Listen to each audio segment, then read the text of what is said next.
കടമറ്റത്തച്ഛൻ്റെ കഥ അറിയാമോ? കൊട്ടാരത്തിൽ ശങ്കുണിയുടെ ഐതിഹ്യമാലയിൽ ഇദ്ദേഹത്തെക്കുറിച്ച് പറയുന്നുണ്ട്. തിരുവിതാംകൂറിലുള്ള കുന്നത്തുനാട് താലൂക്കിൽ കടമറ്റം എന്ന ദേശത്ത് ഉലഹന്നാൻ്റെയും ഏലിയാമ്മയുടെയും മകനായി അദ്ദേഹം ജനിച്ചു. അദ്ദേഹത്തിൻ്റെ യഥാർത്ഥ പേര് പൗലോസ് എന്നായിരുന്നു. മാതാപിതാക്കൾ മരിച്ചു പോകുകയും സഹോദരന്മാരാരും ഇല്ലാതെ വരികയും ചെയ്തതിനാൽ ചെറുപ്പത്തിൽ തന്നെ അദ്ദേഹം ഒരു അനാഥനായിരുന്നു. അദ്ദേഹത്തെ കടമറ്റം പള്ളിയിലെ അച്ഛൻ എടുത്തു വളർത്തി, നല്ല വിദ്യാഭ്യാസം കൊടുത്തു. സുറിയാനി തുടങ്ങി ഭാഷകൾ പഠിപ്പിച്ചു.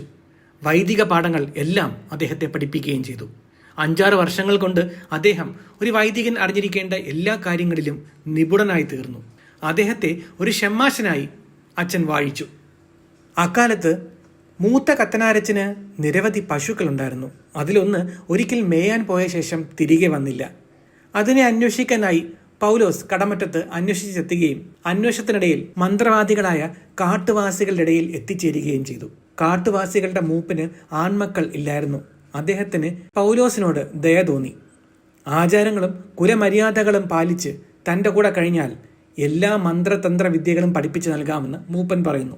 തിരിച്ചു പോകാൻ നിർവാഹമില്ലാത്തതിനാൽ മൂപ്പൻ പറയുന്നതേ പൗലോസിന് അനുസരിക്കാൻ കഴിഞ്ഞുള്ളൂ. കുറച്ചുനാൾ ശേഷം മൂപ്പൻ കത്തനാരെ മാന്ത്രിക വിദ്യ പഠിപ്പിച്ചു തുടങ്ങി.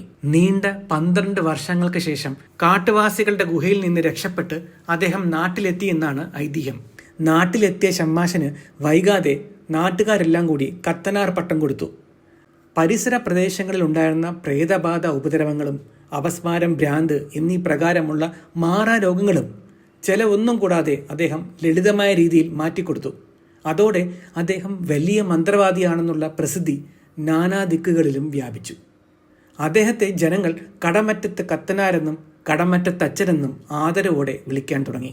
കടമറ്റത്ത് കത്തനാരുടെ ജനനം, മരണം എന്നിവയുടെ തീയതി അജ്ഞാതമാണ്. അദ്ദേഹം അവസാന ദിവസങ്ങളിൽ ഒരു ഗുഹയിലായിരുന്നുവെന്നും ആ ഗുഹയിൽ തന്നെ അപ്രത്യക്ഷനായി എന്നതുമാണ് വിശ്വാസം.